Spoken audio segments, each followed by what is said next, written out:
Welcome back, everyone, to the Golf Unfiltered podcast. My name is Adam from golfunfiltered.com. Be sure to follow us all over social media at Golf Unfiltered. You'll see there our friends at YouTube where you can follow us, and be sure to subscribe on YouTube as well. We're trying to grow the channel. But today, I'm very excited to welcome on Mr. Jordan Lunetta. He is one of the co-founders over at OdinGolf.com. Jordan, it's nice to speak with you. Adam, great to see you, man. Thanks for having me on. Big fan and love all the work and stoked to be here.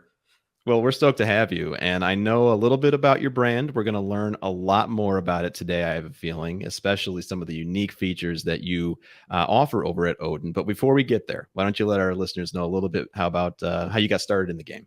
It's been a bit of a wild run. So I'm dialing in, as we discussed earlier, from grungy but sexy Berlin, which is a whole nother interesting story. So we have two HQs. HQ1, we started in Berlin here, and then HQ2 is Northern California, where I'm from originally. So clearly not German. And hence all my terrible jokes that never land here, that everyone loves, that no one gets, all that East Coast humor from the Italian family background. And so I decided, I'm going to get out of Dodge, out of the Bay Area to Berlin in Germany. And being from one of the golf meccas in Northern California and growing up playing at all the munis and being kind of the quintessential muni warrior, playing 18, hitting a twilight shift, and then maybe a dive bar or a karaoke scene after, that kind of thing. So I moved out here, and it's very fascinating how they run golf out here. Are you familiar with how golf works in Germany? I'm not. You had mentioned that earlier, but how does it work? What's unique about it? So you need a license to play out here, and which was completely mind-boggling. And a lot of European countries do that. It's essentially like taking a DMV driving test. There's someone that follows you in a golf cart with a clipboard. And I mean, shit, I didn't know anything could top the DMV until I met the match here in Germany. I was like, wow, this is incredible. What kind of operation are you running here? And they tried to get me to take the test when I moved here, and I basically kind of flipped them the bird and was like, there's no way I'm, coming from California, I'm not going to take a test. Like, I'm between a 12 and a 14, not terrible, but let just let me play here. I mean, I just want to go out and play and hit the sticks, right? So it's very fascinating. That was a baptism by fire. And so being here, and there's a lot of expats in Berlin, is very international, unlike kind of the rest of Germany that people know. But would for sure recommend people come out and visit. It's kind of an incredible place. I wanted to scratch the golf itch and play here, so I got to know a couple expats, Brits, Aussies, Americans, Canadians, Kiwis, etc., that also played and kind of started and incubated this local expat golf game here in Berlin, and got to know a couple of other guys. One of them who I used to work with, James JB, who's one of the founders.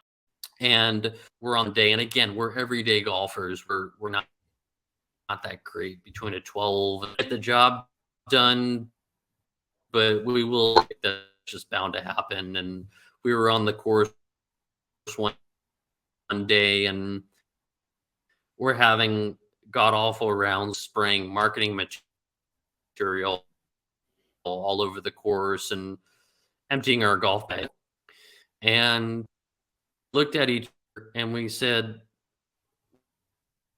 why aren't we losing our own golf balls? Like, why are we losing golf balls of brands that are old, they're stuffy, and they don't speak to us as everyday golfers, first off, but also as digital natives? We're consuming golf in new and innovative ways. There's a mismatch for us here. And the four of us, being in the tech scene, we built and scaled consumer tech companies, food delivery, ride sharing. So that's the lens in which we have, and how we wanted to build Odin. And that not only, this isn't really about a ball company, but really we want to build a platform for the everyday golfer. Yes, for the everyday golfer to have a destination to get balls and gear and that sort of thing, and you have the same kind of quality and experience you get from a traditional brand, but as we say, reload without the guilt, without denting the wallet. Like there's no reason you should be spending 50 beans on a dozen of golf balls. Like you're probably going to donate them, save that 15 bucks and put it towards a Bloody Mary and a breakfast burrito or towards your green fee or that sort of thing. And we can get into our community sponsorship later. So that was the first part. And we're early in our journey. We've been around a year and a half. So we came out of the gate with balls and in that experience, which we can talk about. But the North Star for us is this digital experience for the everyday golfer and gamifying golf for the everyday golfer. So essentially what the traditional stuffy incumbent brands built for the professional players, we want to build for you, the everyday golfer, which is really 99% of the market anyways, and where we're more excited about. So we said we're going to zig while others are zagging in a sense. And that was the seed crystal and initial idea of Odin, how we came to be. That's an interesting start, obviously, and I wasn't aware of the licensure in Germany about how to play golf. But so, as I'm sure you've heard many times, starting a golf ball company is a lot of people have been said it's crazy. I mean, those are things that people have said to me even. Um, what has been your experience with feedback initially, support? I mean, obviously, there's a lot of direct to consumer brands out there these days. What has been the early return for you? So the first thing, what we started with before we even built anything or launched anything, we looked at our experiences building consumer tech companies, and that consumer, like many apps and experiences, food delivery, music, ride sharing, you name it, we're incredibly selfish as consumers now and very fickle. Everything's always on. At a tap of a button, at beck and call, you can order your dry cleaning, you can get a chicken korma, you can play the latest YouTube album. Everything's always on, so the bar is incredibly high. That also means it's incredibly competitive because consumers are, we want whatever's hot, and our minds change all the time. So you really have to be intentional about if you're going to come out with something out of to happen. And unfortunately, when building a company, it's just you get hit in the face all the time, and you need a bunch of miracles to happen. I mean, the classic kind of startup checklist for things to work is the team, the product, the market time for things, a little bit of luck and lightning in a bottle.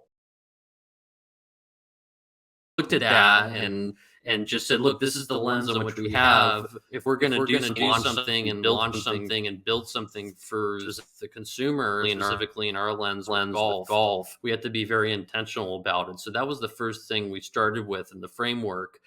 And candidly, it's a bloodbath. Consumer, second off, golf is I mean, there's like 10,000 ball companies, there's 10,000 apps, there's 10,000 hat companies, apparel companies, and people all the time are like, "Why are you doing this?" I mean, I constantly have bags under my eyes, as you can tell. I look like Casper the Ghost without any vitamin D, and that sort of thing. It's just, it's really hard. I don't think I've ever done anything as hard as not only building a company, but also like in golf because it's so competitive.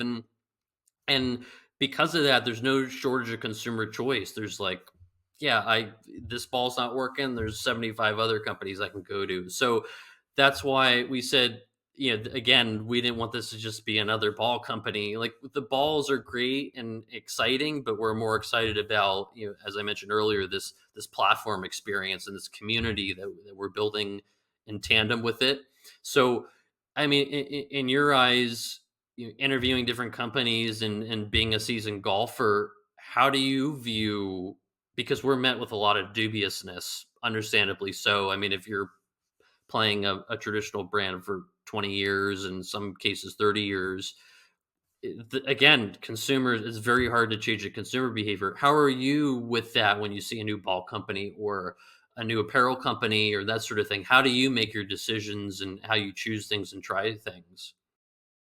It's interesting because when I've worked with other golf ball companies who are independent, they're trying to offer budget budget options for the everyday golfer. Hmm. The biggest issue is quality. It always comes down to quality. Everybody wants to Hmm. save money, of course, but if the golf ball or the product, and it's not just golf balls, but if the product itself isn't up to par, I guess pun intended, or it breaks, or the quality's just not there, it's going to be very difficult Hmm. for that message to come across in a podcast. And then when listeners, for example, go and try it and they see something completely different, you know, that's the challenge that I've noticed a lot of the times. Now, it's not across the board. There are some brands that do really well. There are other brands that, they just want to get into the space. And let's be honest, I mean, there are a lot of overseas third party manufacturers that you are able to purchase product from, slap a name on it, and then send it out to golfers to try.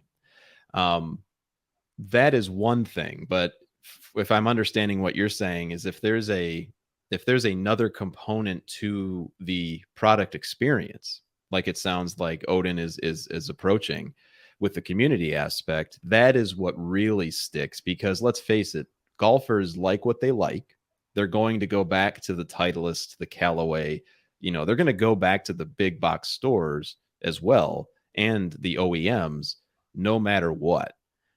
But if you can offer something to consumers that they cannot, especially at the customer service level where you can have that direct impact with customers, that seems to be the best approach. And it sounds like kind of that's what your approach is as well at Odin.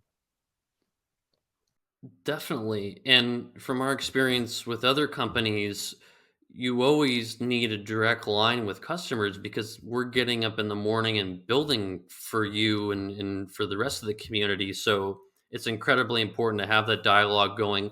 What's working well? What's not working well? What can we do to improve? And it's always a balance with there's different schools of thoughts on it of consumers asking them for ideas, feature requests, what should we do next, that sort of thing, balancing with what we have on a roadmap already, and then what people would like or not like, and adjusting it as you go. And then the other school is the Steve Jobs Apple school of thought, where just I'm going to give the customers what, and they're gonna buy it regardless, and I know what they want. That's a very specific anomaly case, and worked out incredibly so, and is very inspirational. But for most of the cases that doesn't work, and that's something that we're very intentional about, and always having a dialogue with them, whether it's on Instagram or email or through an order, that sort of thing. And you're right, you need a table spread of things that people can get value out of, and again, hence the platform way in which we build things. We have people that use Odin in many different ways. A lot of them buy the balls, a lot of them come into our community events. We have league and club partners that we do merch and different things with them. Or people just like want to come see an Odin reel, or just shoot the shit on DMs or whatever. Like we want to leave it open and mesh it in any way you want, and you get value out of it in different ways, and that's okay. And so that's one thing that we were very intentional about as we built it. Obviously, we're running a business, and we're growing and that sort of thing. Um, but it's incredibly important to just get into the trenches, and also we're building for everyday golfers, so grassroots has always been in the DNA. So we'll meet you where you're at your local muni, or wherever you're playing your range or your sim house. And yeah, if you want to go sing some Foreigner or Eddie Money after, I'll count me in. Count me. I love that. Love that. So, it's interesting because you had mentioned a couple times about the community aspect of Odin Golf. Why don't we explain a little bit about what that looks like and what people can expect if they want to get involved? Definitely. So before we launched Odin, the first thing was we want to give you a ball experience that you get as good or better than a traditional brand without dropping a fortune on something. So that was the first thing. The second thing was we want to be grassroots from the get-go. That means, selling the balls in pro shops and golf shops, meeting, where the everyday golfer, where he or she's at.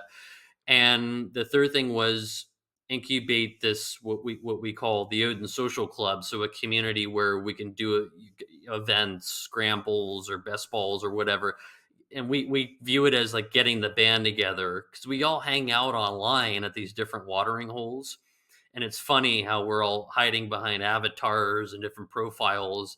And we said, let's get everyone together in person so that we can jam and get to know each other, because we have these like online relationships. Let's bridge that gap and get everyone together. So we incubated the social club community, which has grown to thousands of members across the US now. We have events mostly in California because we're very small and very lean. Champagne tastes on a beer budget still. So we just do them in California, and we'll make it out your way in Illinois, and through the Midwest and on the East Coast too. So that was the big thing.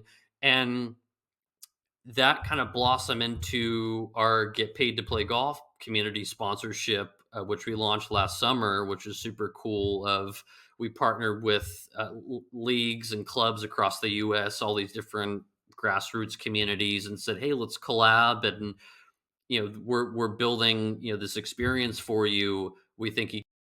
We love building with the community. The community gets a piece of this. As you grow, everyone thrives. So the analogy we use is, rather than one Zuck or one Jeff getting wealthy, there should be millions of Zucks and millions of Jeffs getting wealthy.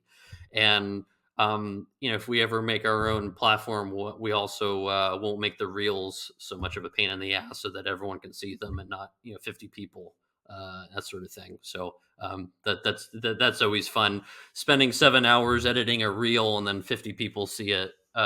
So, but you know what, Adam, we do whatever it takes, right? That's right. That's all we can do. That's all we can do. So Yeah. if I understand correctly, is this essentially like an affiliate partnership with everyday golfers? Is that another way to think of it? So it's akin to that. It's essentially how it works with in practice. Someone comes to our site, orders a dozen balls, and they get 20% money back to go spend on golf related things. And we have a lot of people use it in different ways. Some people will come back and use it for ball reloads. A lot of people spend that money at their local golf courses, which is really what we want to happen, and what you want to use for green fees and food and drinks at the turn, or lessons, or betting, gambling, however you want to use it. And so we send it to your PayPal and Venmo, and you can kind of use it in any way you like. Part of the vision we have for Odin is this experience where you can have a digital Odin card, and it gets topped off with sponsorship payouts, and you use it at the local course or the local sim house, or with an instructor locally. So it's but like you said, there's people that use it in kind of an affiliate or cashback sense of, hey, I just want to use it for ball reloads, or buy the next Odin hat, or that sort of thing. So again, we want you to use it in any way you'd like. um, but we get excited when you use it at the local businesses where you frequent, because they get value out of it as well, and thrive, most importantly, as a small business. That's excellent. And, I think it's definitely unique, to get back to the comments we were saying earlier, where you're much more than just a golf ball company. Now, a lot of listeners to this show want to know, how are the golf balls? And, you are USGA approved. So this is something that, these are products that can be used in competition, for example. What has been feedback so far, not only about the golf balls, but about everything in general? Hmm. So one thing we did before we launched is we spent 9 months testing, building with different manufacturing partners the different ball experiences. And how we did it was like we would build a software company. We started with the customer utility and then worked backwards, and said, this is the value and experience we want someone when they play this ball. This is what we want them to get out of it. And we started with the various player types. There's the sticks, and then there's people who are new, and then there's a bunch of people in between. So rather than doing it like it's always been done, where there's all this advanced technology, which is great, but no one understands it and it doesn't resonate. The KISS framework: keep it simple, stupid. We don't care. We're selfish. We don't want to read things. We just want to watch and scroll. And so you have to. We understood that, like, that's who we're dealing with here. So we spent 9 months testing different ball prototypes out, and the good news is the four of us have different swing speeds and different playing styles and playing types. So we were able to, with our manufacturing partners, execute what we wanted to, and we said this has to be as good or better than a traditional brand like non-starter, because like you said earlier, we're not going to just throw something out of the gate, because at the time when we started, it was mid pandemic and golf was hot, and it was, hey, let's just get shit out the door, and let the gold rush begin. It was never, this was never about that. It was starting with the customer, working backwards. So we were able to execute that, and then obviously none of us are sticks, so we got friends and family who are really really great golfers and sticklers and ball snobs, and checked all the boxes for them, and they were incredibly surprised. So we came out of the gate with all of that due diligence and legwork up front, and then 3 months into it, we sold out of everything, and we checked all the boxes for that ball experience, and now we've had them vetted, lab tested, and USGA approved and reviewed, and really we've had people beat the crap out of them, because we know it's hard to change people's behavior here, and we get this still all the time. And we're early in our journey. Like, what are these? Are these any good? Like, who are you? There's a lot of skepticism, but once you get over the hurdle, we're confident now. Hey, there's thousands of other people that love these things, and here are the reviews and that sort of thing. We had to go through that, and we're still going through that. But again, this, I'm sure you know this from your experience. A company is like an 8 to 10 minimum year experience, and that's if it even pans out. 9 out of 10 of these things go belly up, and there's no overnight successes. It's very brick by brick, and especially now, this is really interesting. We coming from the software world, where if you release something, you get instant scale, and the margins are different, it's different overhead, different way to run the business. Now it's brand building, it's community building. We're dealing with the physical product. There's different margins, there's different overhead, there's supply chain, there's different stakeholders. So we had to kind of relearn a lot of things, and again, a baptism by fire of how that worked, coming from a software world. So we've always had a very long outlook of this, and obviously we started when the market timing was very good, because COVID, everything went gangbusters, so that helped a lot. So that's kind of how we thought about it with the ball, and it was important for us, because we know most people playing, like you alluded to, is you're used to an experience, and it's almost akin to, you're using Old Spice deodorant or Sensodyne toothpaste for 15 years. Like, yeah, at Target there's a new toothpaste or a new deodorant, like, yeah, this looks cool, but I love the Fiji smell on Old Spice, and I'm just gonna keep rocking this. Or I'm going to use Harry's razors, or and Gillette, that sort of comparison. So it's consumers are funny, man. It's very fascinating. They really are. And, I fall into that trap often, I'll be honest. And once again, listeners, we're talking to Jordan Lunetta. He's one of the co-founders over at Odin Golf. Go out to odin-golf.com to learn a little bit more about everything that we're talking about today. Jordan, we're almost up to the clock here. A question that I like to ask all entrepreneurs like yourself. It's cliche, but what keeps you up at night about Odin Golf right now? Many things. I mean, I as would you know, imagine so. something, you're wearing 100 different hats. Yeah, again, bags under my eyes, and lacking a lot of vitamin D, which it doesn't come easy in Germany with the gray winters. So that's something I've 10 years later have not gotten used to, succumbing to vitamin D pills. So the big thing is having that high bar. Consumer is, again, incredibly hard because there's that high bar that you, if you're going to come out with something, you have to have something at a higher level that people will actually pay attention and look at. So it's always, is this the best thing we can do, but also balancing with, nothing is ever going to be perfect. We're still a startup, so we have to move quickly. We have to move with haste. And we have to execute. It's better to execute and maybe not be as comfortable. And the adage, be a little bit embarrassed maybe when you release some things in the earlier days. So that's the thing that it just, are we doing the best we can for our customers is really what keeps us up at night.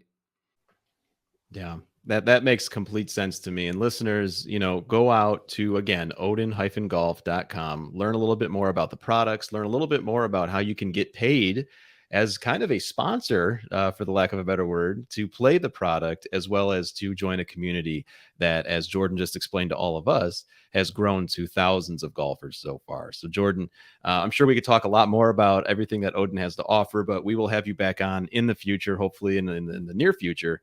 Uh, Anything to leave our listeners with before we let you go? For sure, Adam. Thank you again for all the support and all that you do for the community. I know we all love what you do and the rest of the crew. So, and I know it's a lot of work, putting this together and building something. So I'm right there with you. And as a fellow builder and compatriot there, if people want to get in touch, you can head to our site. We're on IG and TikTok, but also give me a shout anytime, Jordan at odin-golf.com. Would love to jam and, again, shoot the shit. We love hearing from people, going through ideas, and no idea is too wild in our book. Hence our tagline, "Go balls out always," which is going to be very interesting if we ever make it over to Europe or Asia. I don't know how the hell we're going to translate that, but that's going to, it's like, how in movies when they bring them overseas, like Top Gun, and then it's like 2 sentences long in Mandarin and doesn't mention top or gun Right.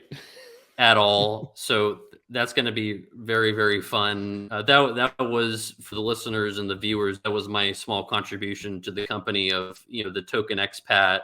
We have 2 Germans and 1 Brit on our team, and I'm the guy from California with all the terrible jokes, and that was that took a lot of explaining, like what that tagline us where we use crazy colloquialism and various lines, and I had to explain that that could be interpreted in many different ways. And luckily, marketing standpoint, we sell balls, so it's very, very fitting. Definitely. Well, thanks again for coming on, and listeners, thanks again for your support as always. Be sure to give us a follow on YouTube, like you always do, and we'll be back again next week very soon with another guest.